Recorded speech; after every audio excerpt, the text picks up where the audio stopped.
Early in the morning, all the chief priests and the elders of the people made their plans how to have Jesus executed. So they bound him, led him away, and handed him over to Pilate the governor.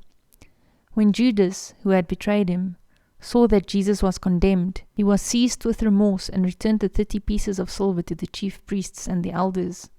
"I have sinned," he said, "for I have betrayed innocent blood." "What is that to us?" they replied. "That's your responsibility." So Judas threw the money into the temple and left. Then he went away and hanged himself.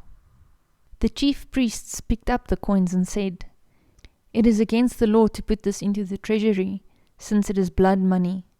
So they decided to use the money to buy the potter's field as a burial place for foreigners. That is why it has been called the Field of Blood to this day.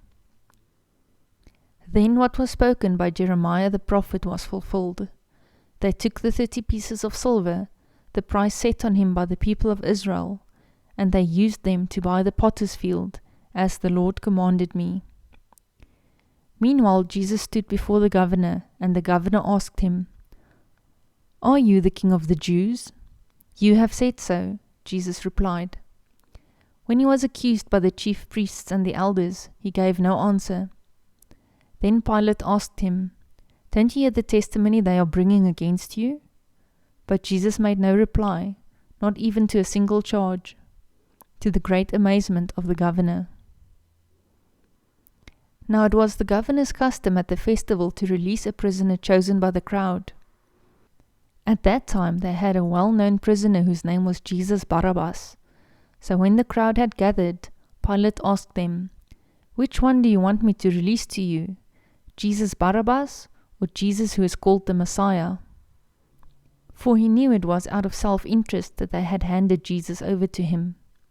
While Pilate was sitting on the judge's seat, his wife sent him this message, "Don't have anything to do with that innocent man, for I have suffered a great deal today in a dream because of him." But the chief priests and the elders persuaded the crowd to ask for Barabbas and to have Jesus executed. "Which of the two do you want me to release to you?" asked the governor.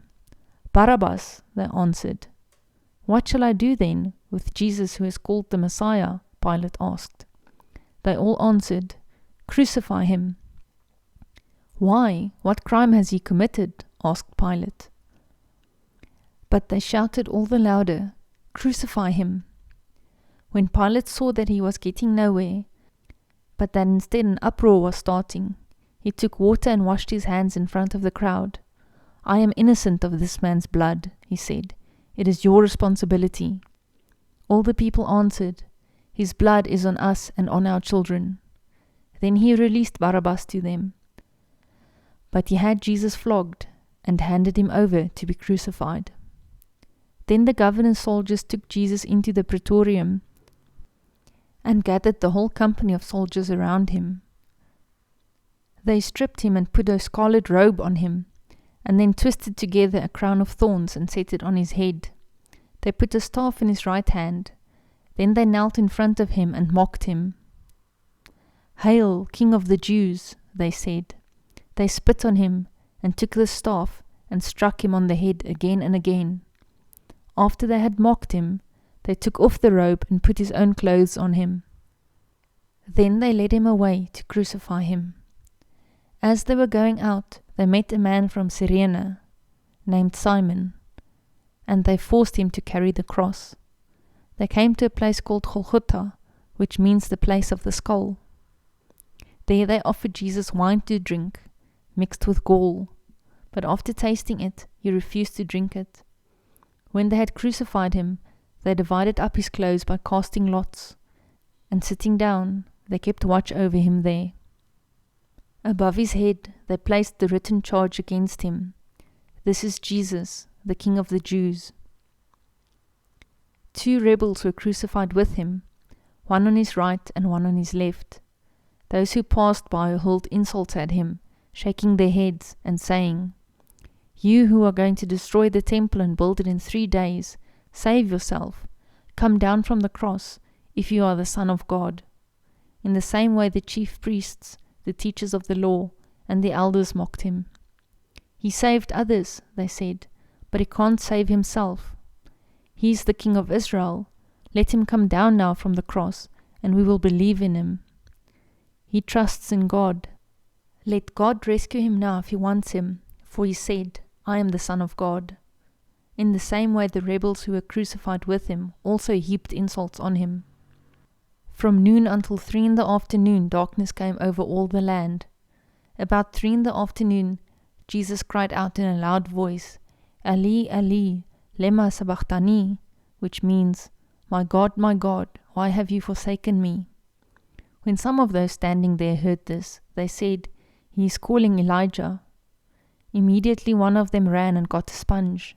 He filled it with wine vinegar, put it on a staff, and offered it to Jesus to drink. The rest said, "Now leave him alone.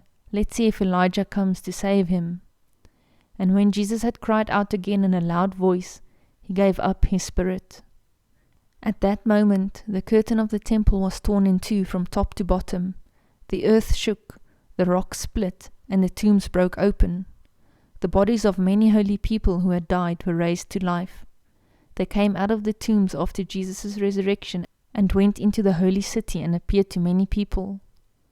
When the centurion and those with him who were guarding Jesus saw the earthquake and all that had happened, they were terrified and exclaimed, "Surely he was the Son of God." Many women were there, watching from a distance. They had followed Jesus from Galilee to care for his needs. Among them were Mary Magdalene, Mary the mother of James and Joseph, and the mother of Zebedee's sons. As evening approached, there came a rich man from Arimathea, named Joseph, who had himself become a disciple of Jesus. Going to Pilate, he asked for Jesus' body, and Pilate ordered that it be given to him. Joseph took the body, wrapped it in clean linen cloth, and placed it in his own new tomb that he had cut out of the rock. He rolled a big stone in front of the entrance to the tomb and went away. Mary Magdalene and the other Mary were sitting there opposite the tomb. The next day, the one after Preparation Day, the chief priests and the Pharisees went to Pilate. "Sir," they said, "we remember that while he was still alive, that deceiver said, 'After 3 days I will rise again.' So give the order for the tomb to be made secure until the 3rd day. Otherwise his disciples may come and steal the body and tell the people that he has been raised from the dead. This last deception will be worse than the first." "Take a guard," Pilate answered. "Go, make the tomb as secure as you know how." So they went and made the tomb secure by putting a seal on the stone and posting the guard. Please support my mission of making the Bible available as an audiobook by subscribing to the channel and by liking and sharing this video. Thank you very much.